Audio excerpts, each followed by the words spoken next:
बच्चों, ठंड हो रही है, गृह प्रवेश हो चुका है, अब बाकी की रस्म कल करेंगे, जाओ आराम करो। जी माँ जी।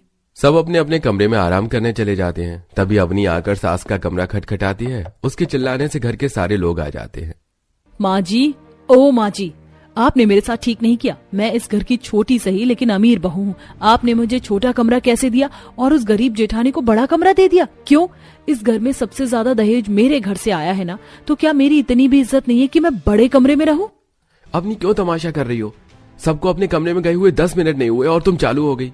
देखो अमन, मैं ऐसे घुट घुट कर नहीं रह सकती। माँ जी गरीब बहू को इतना लाड प्यार कर रही है तो ठीक है, मुझे क्यों बुलाया था यहाँ पर शादी करके? अरे बहू, ऐसी कोई बात नहीं है। ठीक है, तुझे बड़ा कमरा चाहिए ना, तो उस बड़े कमरे को ले ले, और शालू बहू तू अवनी के कमरे में सामान शिफ्ट कर अभी के अभी। जी माँ जी। भाभी माफ कर दीजिएगा, अवनी की वजह से आपको इस समय कमरा बदलना पड़ रहा है। कोई बात नहीं देवर जी, मुझे इतने बड़े कमरे की चाह भी नहीं है। इसके बाद दोनों के पति एक दूसरे के कमरे में सामान शिफ्ट करते हैं। तब जाकर रात के 1 बजे सो पाते हैं।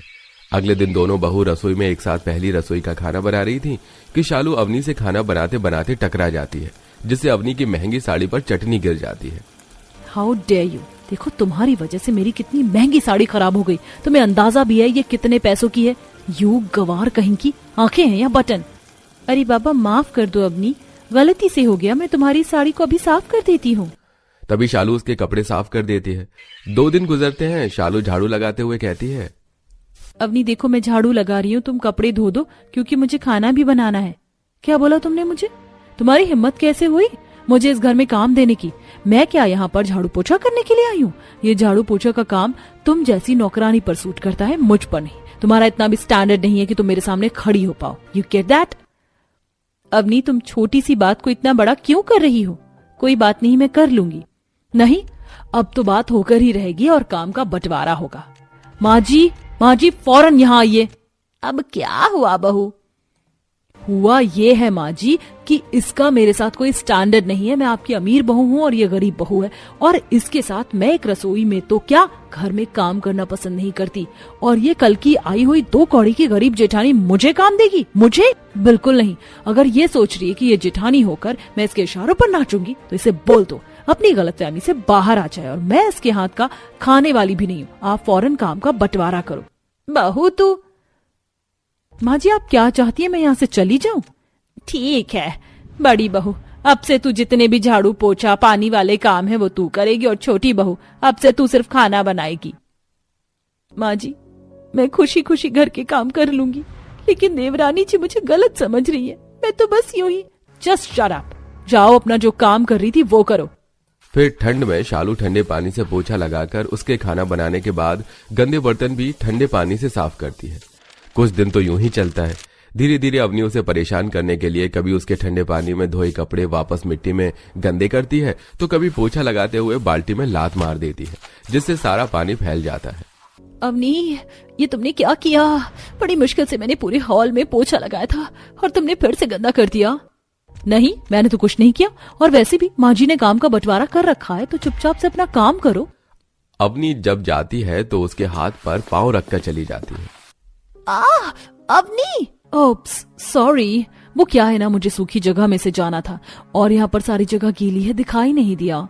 फिर झाड़ू पोछा करके जब वो नहाने जाती है तो बाथरूम में अवनी होती है। अवनी बाहर निकलो, मुझे ठंड लग रही है, मेरे कपड़े गीले हैं। अरे मुझे अभी टाइम लगेगा, वेट करो, अभी तो गई हूँ मैं। गरीब जेठानी, मैं तुझे इतना परेशान करूंगी ना कि तू सोच नहीं सकती। अवनी जानबूझकर टंकी का सारा पानी खत्म करके आ जाती है। फिर शालू गर्म पानी लेकर जाती है तो वो भी बिखेर देती है। शालू को पता होता है कि अवनी जानबूझकर उसके साथ ऐसी हरकतें कर रही है, लेकिन चाहकर भी शालू कुछ नहीं कह पाती। वहीं अवनी भी काम कर करके परेशान हो गई थी। हद हो गई, अब मैं और उस बुढ़िया के लिए खाना नहीं बना सकती। मुझे ठंड लग रही है, देखो तो काम करके कैसे हाथ लाल हो गए मेरे। काश नौकरानी जेठानी भी।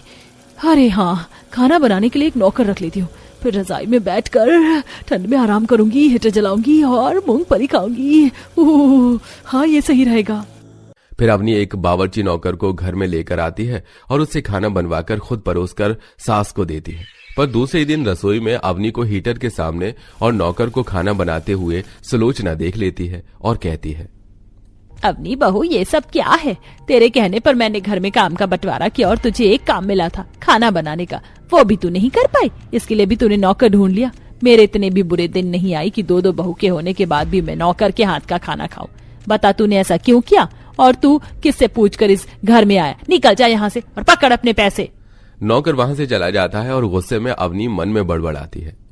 ये खूसट बुढ़िया, लगता है खाना खाकर जीना नहीं चाहती है। पता नहीं इसे मेरे हाथ का खाना क्यों चाहिए। ये नहीं कि खाना खाने से मतलब रखे। बोल बहू, मुझे इसका जवाब दे। एक काम भी तू नहीं कर पाई? हाँ माँ जी, मैं नहीं कर पाई। मुझे ठंड लगती है, मुझे भी आराम चाहिए, नहीं बनता मुझसे खाना। लेकिन कुछ दिन खाना खाकर आपको चैन नहीं पड़ा क्या? और अगर आपको नौकर के हाथ का खाना खा लेती तो क्या हो जाता? कितनी मुश्किल से मैं उसको लेकर आई थी और आपने निकाल दिया। अब मैं आपको खाना बनाकर बिल्कुल नहीं देने वाली, समझी आप? अपनी बहू तू। सुलोचना की बिना कोई बात सुने वो वहां से रेस्टोरेंट में जाकर खाना खाने लगती है। वाओ, ये हॉट हॉट चिकन खाकर मुझे बहुत अच्छा लग रहा है। मैं क्यों सोचूं उस बुढ़िया के बारे में या किसी और के बारे में?